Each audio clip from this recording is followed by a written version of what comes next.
अस्सलाम वालेकुम dear students and welcome to all of you students. आज हम एक नया टॉपिक स्टार्ट करने जा रहे हैं जिसका नाम है वर्क एंड एनर्जी। लेकिन स्टूडेंट्स, लेक्चर को स्टार्ट करने से पहले मैं एक चीज़ आपको बता दूं कि ग्रुप में किसी एक स्टूडेंट ने मुझसे एक बात पूछी थी। वो वॉइस नोट पे मोमेंटम के किसी स्टूडेंट ने ग्रुप में एक बात पूछी थी, वॉइस नोट किया था कि मोमेंटम के चेंज के हवाले से। तो मैं आपको ग्रुप में ही उसका एक रिप्लाई दूंगा और उसको आप सुन लीजिएगा, और हो सकता है कि उसके साथ मैं कुछ रिटन में चीज़ें आपको भेजूं ताकि आपको समझ आ जाए कि एक्चुअली प्रॉब्लम क्या है। ये प्रॉब्लम सिर्फ एक्चुअली कॉन्सेप्ट्स की लिमिटेशन की वजह से है। मैं एक छोटी सी बात आपको समझा देता हूँ। जब हम मोमेंटम का एक्चुअली चेंज निकाल रहे होते हैं ना, तो हमें वेलोसिटी चाहिए होती है।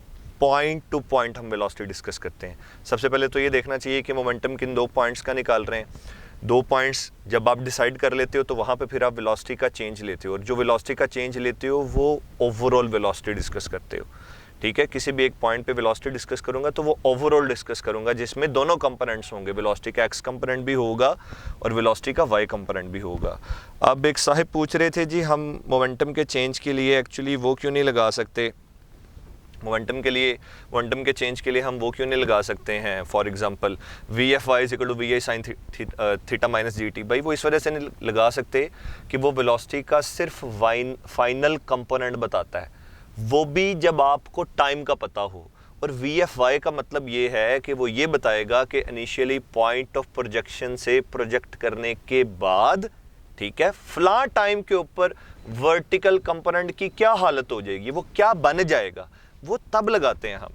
यहाँ पे तो हम टाइम इंटरवल की बात ही नहीं कर रहे, या हमें किसी पर्टिकुलर या स्पेसिफिक टाइम का पता ही नहीं है, और हम तो सिर्फ जनरल बात कर रहे हैं। वो तो जब न्यूमेरिकल वैल्यू कैलकुलेट करनी हो तो वो तो हम तब लगाते हैं।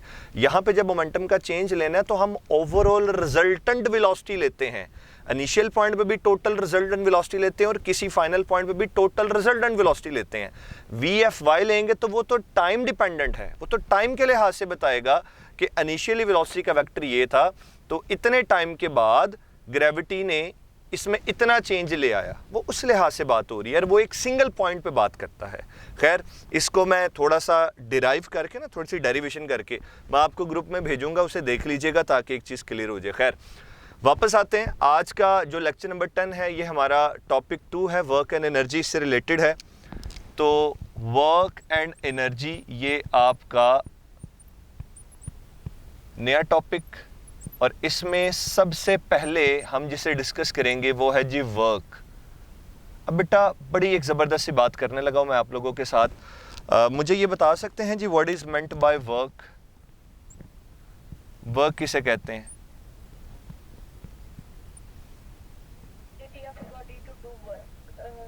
ये एनर्जी बता रही हो आप, मैंने कहा what is work.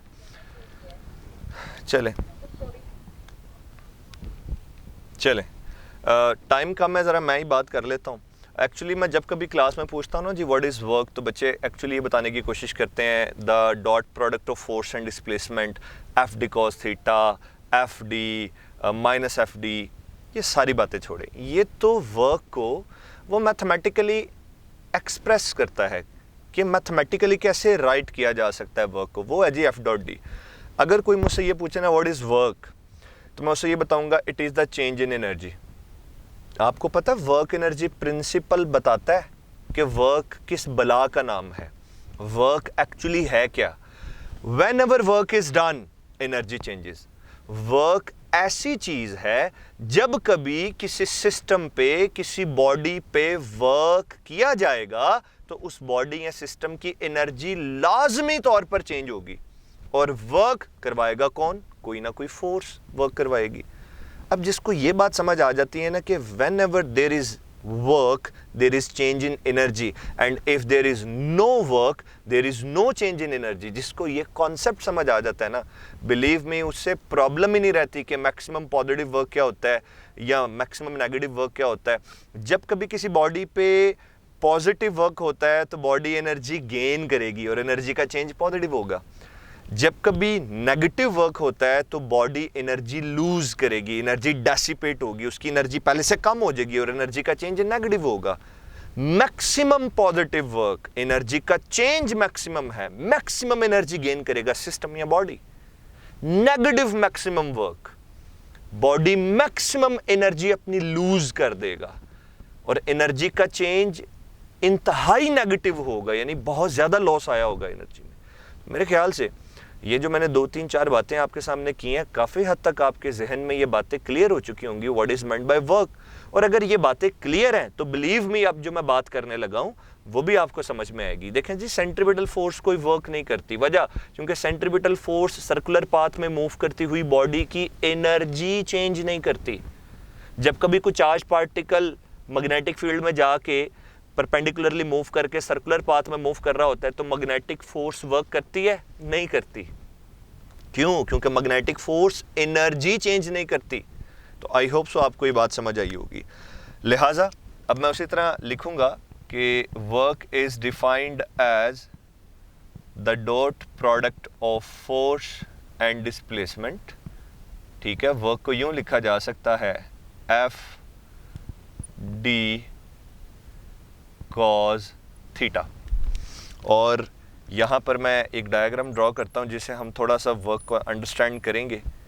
Let's say ये कोई मास m की बॉडी है, अगर मैं इस मास m की बॉडी पर मैं कोई एक इंक्लाइंड फोर्स लगाऊं, ठीक है, this is a body of mass m, और इस मास m की बॉडी पर एक मैंने एंगल थीटा के ऊपर फोर्स लगाई, दिस फोर्स इज़ F, और इस फोर्स की वजह से मास m की बॉडी ने हॉरिजॉन्टल डायरेक्शन में डिस्प्लेसमेंट कवर किया। तो पहले फर्ज करें मास m की बॉडी रेस्ट में थी, किसी एंगल थीटा के ऊपर जब हमने फोर्स लगाई तो मास m की बॉडी मूव करना शुरू की, मतलब इसकी एनर्जी में चेंज आया। तो अब यहाँ पे ये देखना है कि फोर्स का वो कौन सा इफेक्टिव कंपोनेंट है या फोर्स का वो कौन सा कंपोनेंट है जो मास m की बॉडी को डिस्प्लेसमेंट की डायरेक्शन में लेके जाता है, या वो कौन सा कंपोनेंट है जो एक्चुअली बॉडी को हॉरिजॉन्टली मूव करवा रहा है। तो फोर्स के यहाँ से हम दो कंपोनेंट्स ड्रॉ करेंगे। फोर्स का एक हॉरिजॉन्टल कंपोनेंट आएगा जिसे आप एक्स कंपोनेंट कहते हैं, which is along the direction of displacement, और एक फोर्स का वर्टिकल कंपोनेंट आएगा जिसे मैं एफ वाई कहता हूँ। तो इफेक्टिव, अक्सर वर्क को ऐसे भी डिफाइन किया जाता है, यहीं से देख लें, work is defined as the product of effective component of force in the direction of displacement and displacement. तो एफ कॉस थीटा, या जिसे आप एफ एक्स भी लिख सकते हैं, what is this? This is the effective component of force in the direction of displacement multiplied by displacement। इस तरीके से भी डिफाइन किया जाता है। तो फोर्स का एक्स कंपोनेंट रिस्पॉन्सिबल है इस मास m की बॉडी की हॉरिजॉन्टल मोशन के लिए। अक्सर मैं ये बात पूछता हूँ, what about the vertical component? Vertical component किधर गया? याद रखिएगा, फोर्स का वर्टिकल कंपोनेंट बॉडी के वेट के साथ कैंसल हो जाता है। इस बॉडी का वेट वर्टिकली डाउनवर्ड एक्ट कर रहा होता है, ठीक है। तो ये जो वर्टिकल कंपोनेंट है वेट का, वर्टिकल कंपोनेंट है फोर्स का, और वेट वर्टिकली डाउनवर्ड है, तो ये दोनों कैंसिल हो जाते हैं। जब ये दोनों कैंसिल हो जाते हैं तो अब सिर्फ मास m की बॉडी पे एक सिंगल फोर्स बची, दैट इज एफ एक्स। इसी वजह से ये मास m की बॉडी सिर्फ हॉरिजॉन्टल डायरेक्शन में मूव करती है।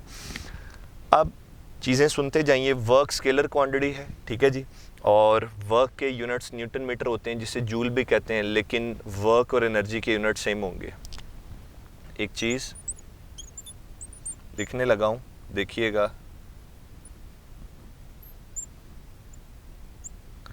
Kilowatt hour is greater than calorie, calorie is greater than joule, joule is greater than अर्ज, एंड अर्ज is greater than electron volt. ये सारे के सारे वर्क या एनर्जी के यूनिट्स हैं, और मैंने यहाँ पे आपको एक सीक्वेंस बना के दिया है। अब समझ में ये आया कि अगर ये वर्क या एनर्जी के यूनिट्स हैं तो एक चीज़ नोट कीजिएगा, 1 किलोवाट आवर क्या होता है?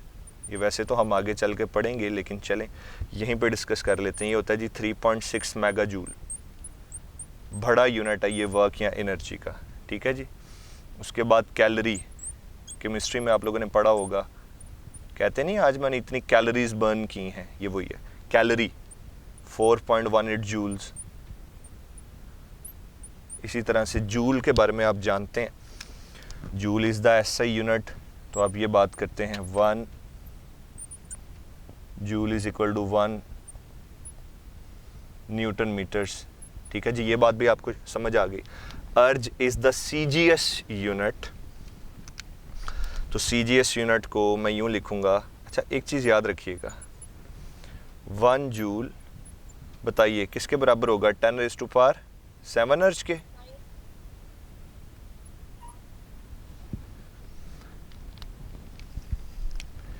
लेफ्ट साइड पे, ये शायद मैंने बात पहले भी बताई होगी, SI यूनिट 10 की पावर पॉजिटिव और CGS यूनिट याद करें। ये पहले कभी बात हुई है बच्चों? नहीं हुई? चलें, ये रूल नहीं है, इन मेजॉरिटी केसेस यही एक चीज़ बनती है कि SI यूनिट 10 की पावर पॉजिटिव CGS यूनिट। मैं थोड़ा सा इसको इलेबोरेट करता हूँ। मैं ज़रा एक सेकेंड ईयर का रिलेशन लिखता हूँ, आपको बात याद आ जाएगी। आप कहते होते थे ना 1 weber is equal to 10⁸ maxwell. आया याद?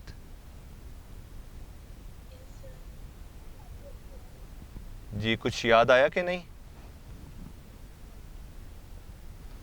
1 न्यूटन 10⁵ डाइन्स। हाँ जी, आया याद? क्या रिजेंबलेंस है ये दोनों रिलेशंस में? और ये जो तीसरा मैंने लिखा है, आप चेक करें, लेफ्ट साइड के ऊपर SI यूनिट आ रहा है, राइट साइड के ऊपर मैक्सवेल डाइन्स अर्ज CGS यूनिट है, और चेक करें 10 की पावर पॉजिटिव है। तो भाई ये चीज़ याद रखो, ये आज के बाद कभी कंफ्यूज नहीं होगी। ये एक बेटी ने आप में से बोला है 10⁻⁻⁷, तो मैंने उसकी वजह से ये लिख दिया है, पता होना चाहिए आपको। ठीक है जी, इसका कन्वर्स ये है 1 अर्ज। अर्ज छोटा यूनिट है भाई, इसीलिए 10 की पावर -7 जूल है। और इलेक्ट्रॉन वोल्ट सेकेंड ईयर में पढ़ के आए हैं, 1 इलेक्ट्रॉन वोल्ट किसके बराबर होता है जी, बता सकते हैं?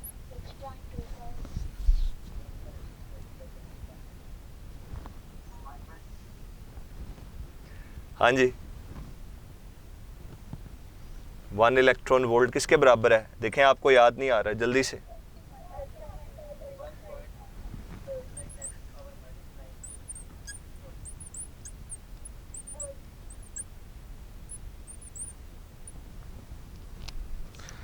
वन जूल किसके बराबर है? अब इसका कन्वर्स भी पूछ लेता हूँ, यहाँ लिख देता हूँ।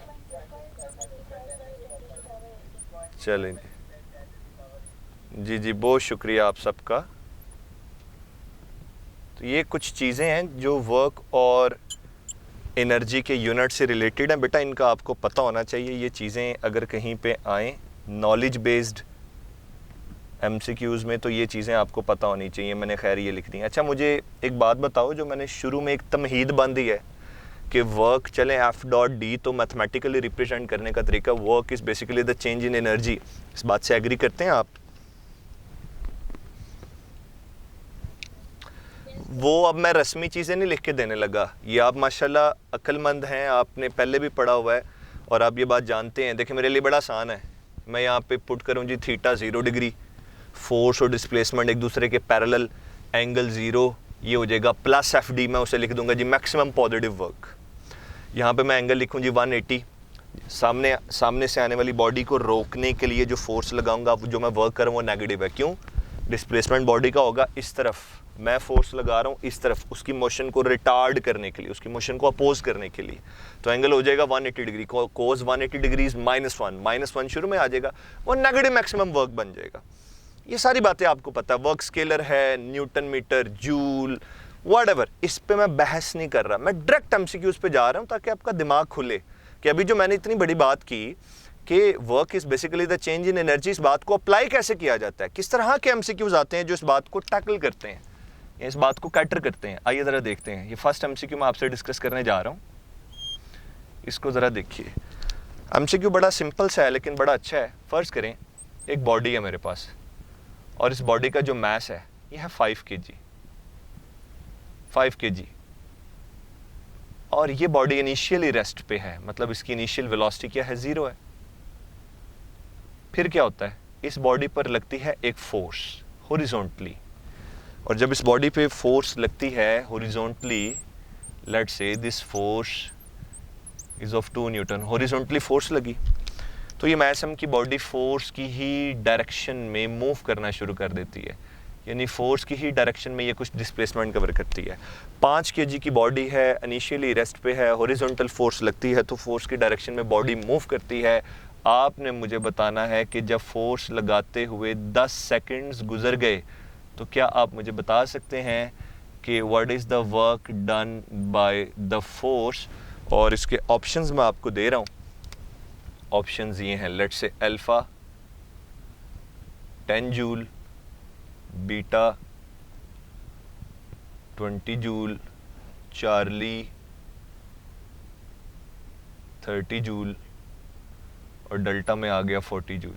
जी प्लीज करें जरा solve.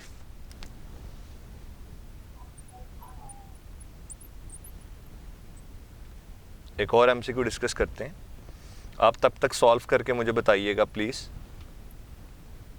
This is the surface of table और ground, you can say.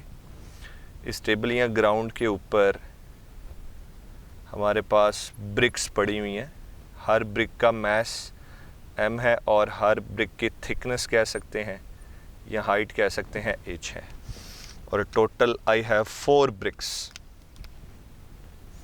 How many bricks are there? There are total 4 bricks। बड़ा मशहूर सवाल है जी ये, और ये आपकी पंजाब की टेक्स्ट बुक की एक्सरसाइज में न्यूमेरिकल भी है, लेकिन वहाँ पे 10 bricks की बात हो रही है। I have total 4 bricks, each of mass m, thickness h या हाइट h। सवाल ये है, ये जो 4 ईंटें आप के पास हैं on the surface of table और ground, how much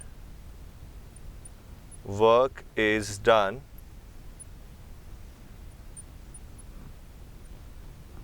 in stacking them on the top of one another। इसका मतलब ये हुआ कि इन चारों ईंटों को एक दूसरे के ऊपर प्लेस करने में, इनको पाइल अप करने में, इनको एक दूसरे के ऊपर रखने में कितना वर्क करना पड़ेगा जी?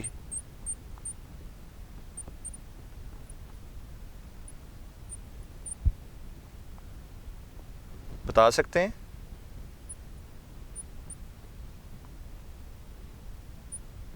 जी प्यारे बच्चों,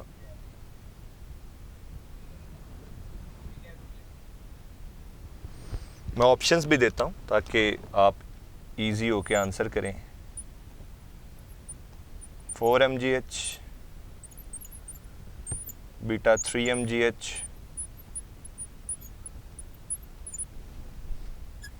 चार्ली 0,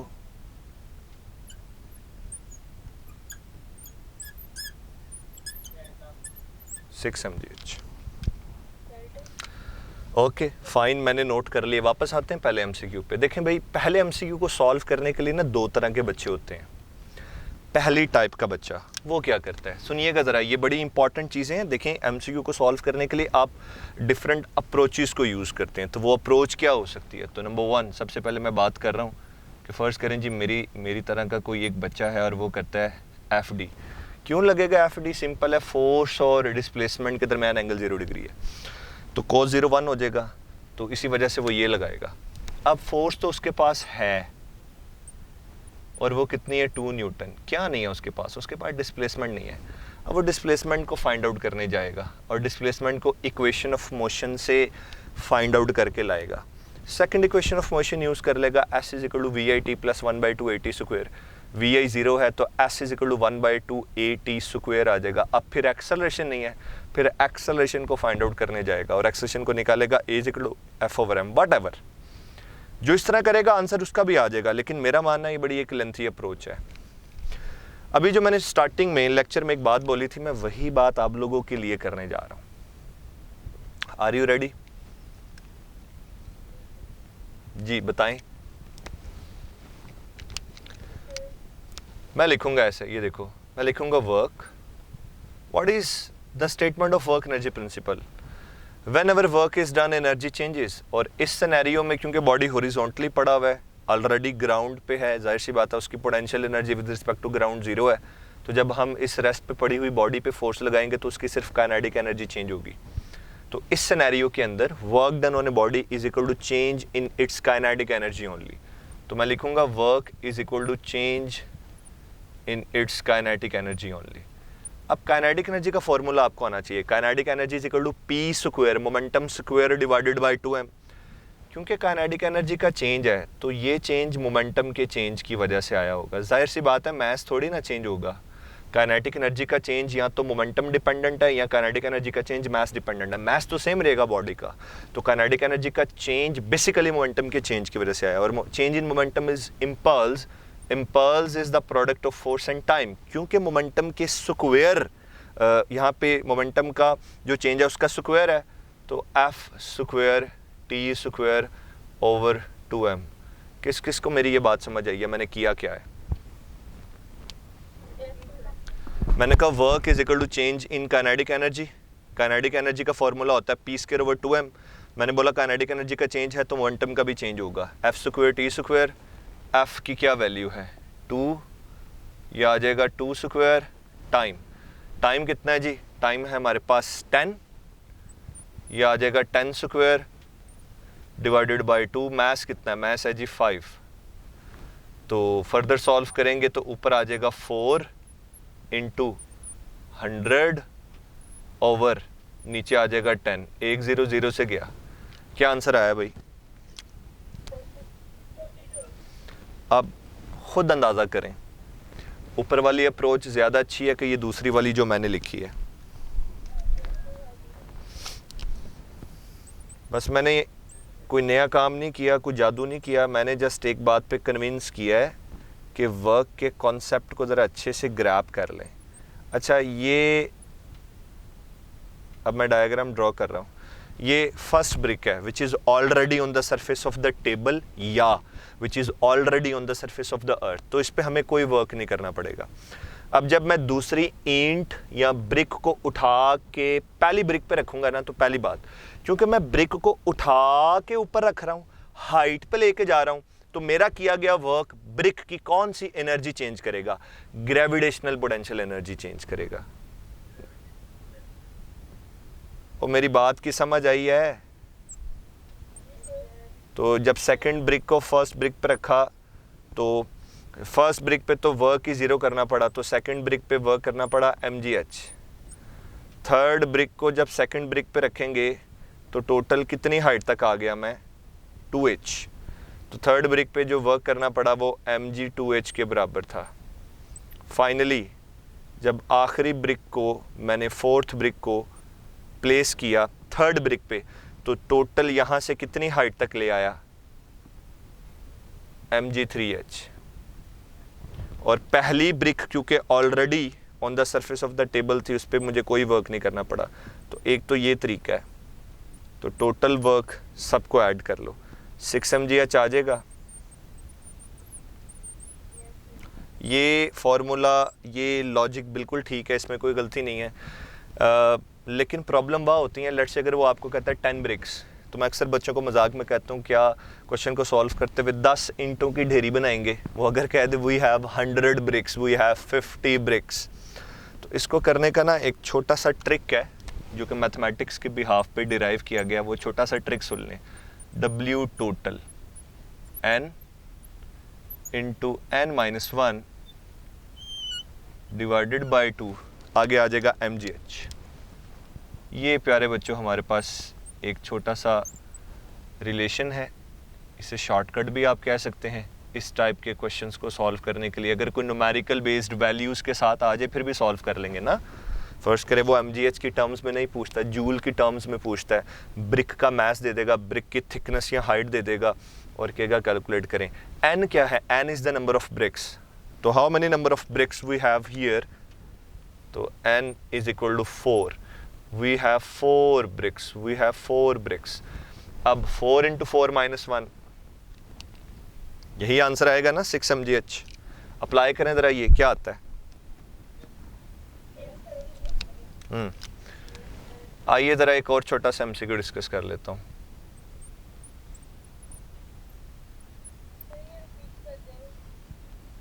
ये याद कर लें shortcut, n into N minus one divided by 2 into M G H.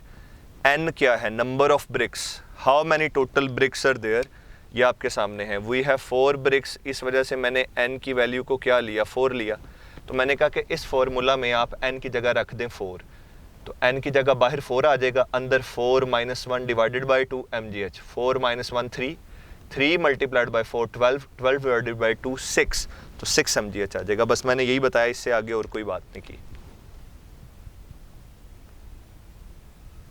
पता चला है कुछ?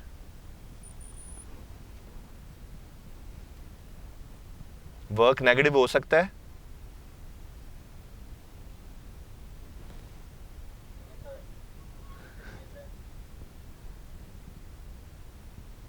वर्क नेगेटिव हो सकता है?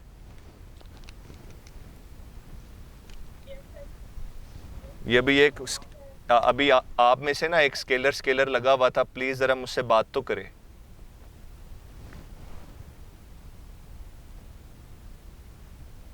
बोले भाई किधर गया वो भाई, मुझसे बात करे जरा प्लीज जी।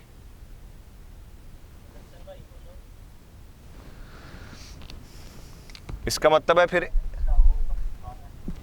बेटा देखो, मेरी प्यारे बच्चों मेरी बात सुनो। देखो, आपका मकसद सीखना है, मेरा मकसद सिखाना है, तो मेरे प्यारे बच्चों कभी भी ना चीज़ों को दिल पे नहीं लेते। देखो, मैं सिखाने के पॉइंट ऑफ व्यू से बात कर रहा हूँ, अच्छी लॉजिक्स दे के, अच्छी एग्जांपल्स दे के, अच्छे आर्ग्यूमेंट्स दे के, क्योंकि ये लाइव क्लास है, जाहिर सी बात है हमारे पास टाइम थोड़ा सा शॉर्ट होता है, वरना हम चीज़ों को ना बड़ी डिटेल में डिस्कस करें। और मैं थोड़ा सा बिज़ी भी होता हूँ ऑफिस वर्क की वजह से, तो इस वजह से भी ना वो ज़रा आपको टाइम मिलता है तो रिप्लाई करता हूँ। जैसे सैटरडे संडे मुझे ऑफ होता है ऑफिस से, तो मैं आपको कल डिटेल में इंशाल्लाह रिप्लाईज़ करूँगा। लेकिन अभी एक भाई को मैं बुला रहा था, मेरी बात सुने। देखें, वर्क नेगेटिव मेरा प्यारा बेटा हो सकता है। मैंने आपको पहले बताया, अगर वर्क करने से किसी बॉडी या सिस्टम की एनर्जी ज़ाया हो रही है, तो उसका मतलब है कि फोर्स ने जो वर्क किया वो नेगेटिव वर्क किया है। अब वो जो नेगेटिव है ना, वो नेगेटिव का लेना देना वर्क की मैग्नीट्यूड के साथ नहीं है।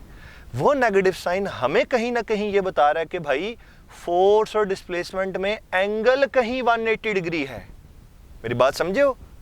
उस नेगेटिव साइन का मैं लिखता हूं ना -10 जूल, तो भाई 10 जूल के साथ नेगेटिव साइन का कोई लेना देना नहीं है। खबरदार किसी ने ये कहा, वो हमें किसी ने कहा था नेगेटिव में जो वैल्यू जितनी बड़ी होती है वो उतनी छोटी होती है, इस तरह का भाई कोई कॉन्सेप्ट नहीं है वर्क के साथ। अगर मैं आपसे क्वेश्चन पूछूं ना कि which one of the following work is greater, +100 joule, +500 joule, 1000 joule और -2000 जूल, तो बिलीव मी -2000 जूल सबसे ज्यादा वर्क है। वो नेगेटिव साइन कहीं ना कहीं आपको फोर्स और डिस्प्लेसमेंट के एंगल की बात कर रहा है। और फर्ज करें आप में से कोई भी नहीं मानता, मान लें वर्क नेगेटिव नहीं होता, फिर मेरा आपसे एक सवाल है, आप लोगों ने एब्सोल्यूट ग्रेविटेशनल पोटेंशियल एनर्जी पढ़ी है? वो फिर नेगेटिव क्यों है? -Gmm/r क्यों है? बोलो, दो आंसर। आप तो कहते हो कि वर्क नेगेटिव नहीं होता, work is the form of energy. पढ़ गए सोच में? होता है नेगेटिव। आ जाओ इधर, जल्दी से बताओ वर्क क्या होगा। देखो, मैंने कुछ भी नहीं कहा, सिंपली ड्रॉ किया। मैं क्या, what is the work done? तो एरिया अंडर एफडी ग्राफ क्या होता है? वर्क एरिया से निकलेगा ना बेटा, तो यहां पे आ जाएगा वर्क क्या होगा? Area under FD graph. तो ये क्या बन जाएगा? एरिया किस चीज का बनेगा ये? तो मैं इसी तरह लिखूंगा वर्क, इसे लिखेंगे एरिया ऑफ ट्रेपीजियम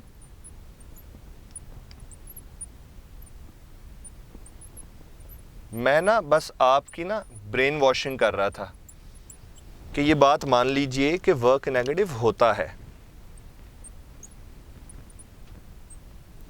और जो बच्चा नहीं मानता, फिर मेरा उससे यही सवाल होगा, वर्क एनर्जी प्रिंसिपल में अगर एनर्जी का चेंज नेगेटिव आ जाए तो वर्क नेगेटिव निकला है, फिर हम क्या करेंगे? तो area of trapezium 1/2 sum of parallel sides. इसका आंसर मुझे किसी ने नहीं दिया। ये आपको एक साइड दिखाई दे रही है, इसकी लेंथ है 6, इसके पैरेलल एक साइड ये आपको दिखाई दे रही है, इसकी लेंथ है 3, और दोनों पैरेलल साइड्स के दरम्यान जो परपेंडिकुलर डिस्टेंस है वो भी क्या है 3। 6 + 3 9, 9 मल्टीप्लाइड बाई 3 27, 27 डिवाइडेड बाई 2 क्या बन गया? एक बड़ा मशहूर ज़माना सवाल है, मेरे जहन में आ रहा है, वो भी जल्दी से देख लें। इसके भी आंसर्स ना बहुत से बच्चे बड़े अजीबो गरीब किस्म का आंसर करते हैं जनाब। इसका पता नहीं क्यों करते हैं, लेकिन आइए ज़रा हम इसे डिस्कस कर लेते हैं। वो कहानियाँ भी बड़े मज़े मज़े की सुनाती हैं। सर जी वो ना चले, मैं आपको नहीं सुनाऊंगा, आप परेशान ही ना हो जाएं।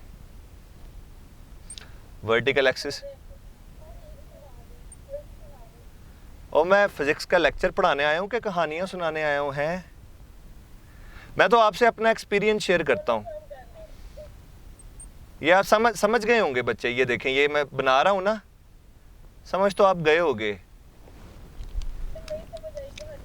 तो मेरा पुत्र सब्र कर लो, क्वेश्चन पहले मुझे क्वेश्चन बताने दो, फिर बात करते हैं मेरा बच्चा, थोड़ा सा वेट। ये हाँ जी, ये पहले देख लें, बाकी बातें बाद में करते हैं। वर्टिकल एक्सिस पे फोर्स है न्यूटन, हॉरिजॉन्टल एक्सिस पे डिस्प्लेसमेंट है, तो ये नेगेटिव में -10 न्यूटन फोर्स, और यहाँ पे मैं ले लेता हूँ जी +10 न्यूटन फोर्स, और ये वैल्यू को लेट से 0 कैलिब्रेट कर दिया। This is 1, this is 2, this is 3, this is 4, और मैं आपसे कहता हूँ जी टोटल वर्क डन बताएं। देखा, ये 30 वाला भाई बोला है। ये जो 30 वाला भाई है ना, मुझे 30 वाला भाई चाहिए। प्यारे बेटे 30 क्यों बोला आपने? कोई बात नहीं, वही कह रहा हूँ ना, जिस बच्चे ने मुझे 30 आंसर किया है, मैं उसी बच्चे से डिस्कशन करना चाह रहा हूँ कि प्यारे बेटे 30 क्यों बोला आपने?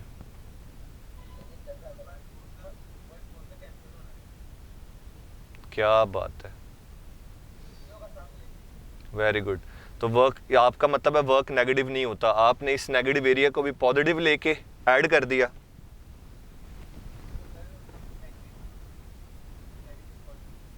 नहीं, गलत है।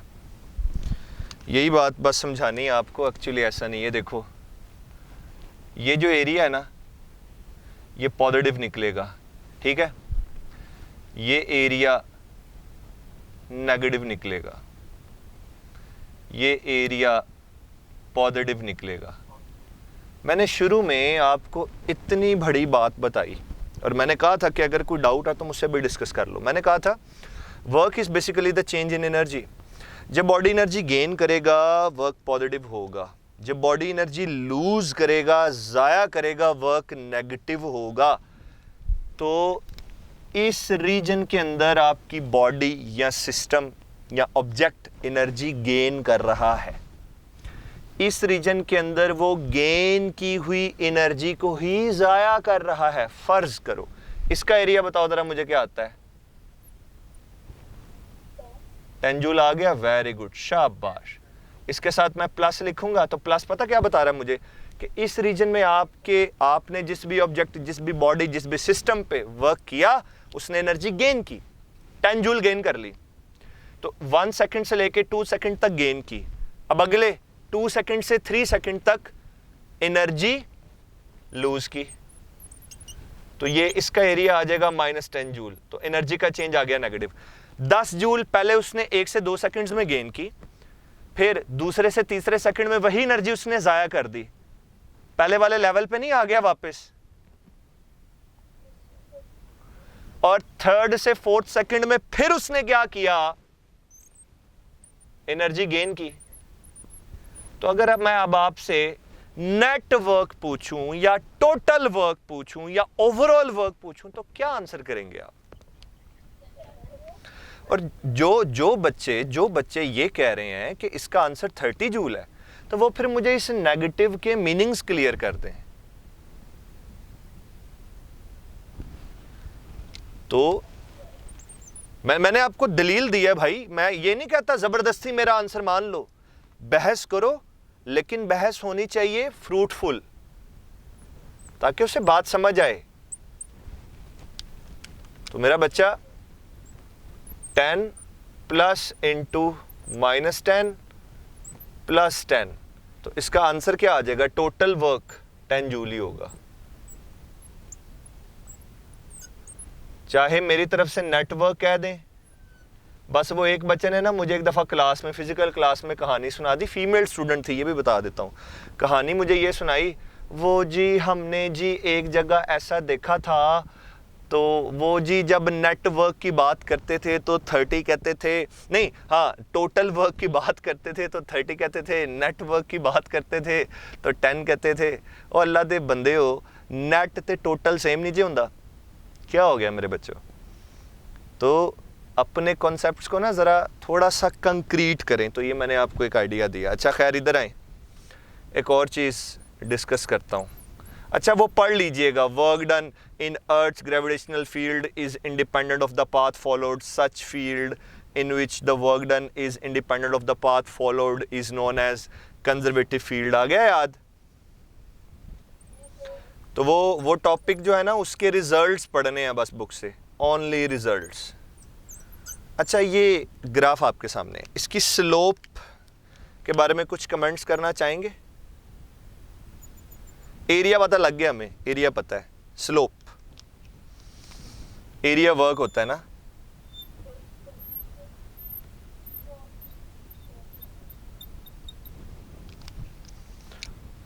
चलो मैं बताता हूँ, इसके अगर मैं स्लोप निकालूं तो देखिएगा, वर्टिकल एक्सिस पे मौजूद physical quantity F divided by x axis पे मौजूद फिजिकल क्वांटिटी, तो यूनिट्स बन जाएंगे न्यूटन पर मीटर। अब मैं एक जुमला बोलने लगा हूं, बड़े काम का है। Units of slope of F D graph resembles to,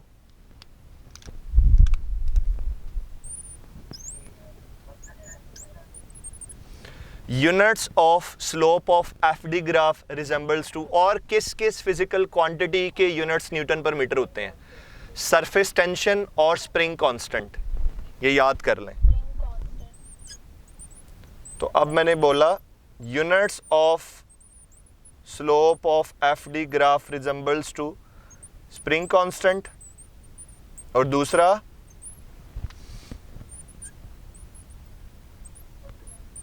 surface tension.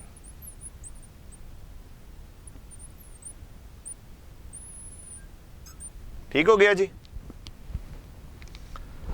ये जी आपका आज का लेक्चर है। वर्क से रिलेटेड थोड़ी सी और टर्मिनोलॉजी रहती है, वो अगले लेक्चर में मैं power, kinetic energy, potential energy के साथ डिस्कस करूंगा।